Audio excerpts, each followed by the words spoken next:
A heart full of hate can only give birth to more hate, and hatred hates not just others, but itself.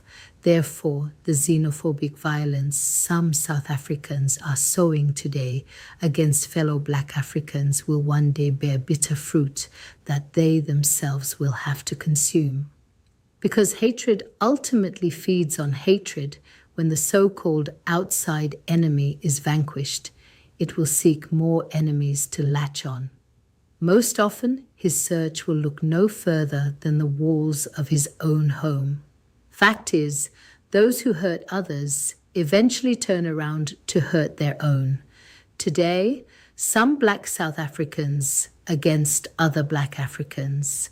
Tomorrow, it may become South African tribes against other South African tribes. Here's what is worth remembering by all South Africans.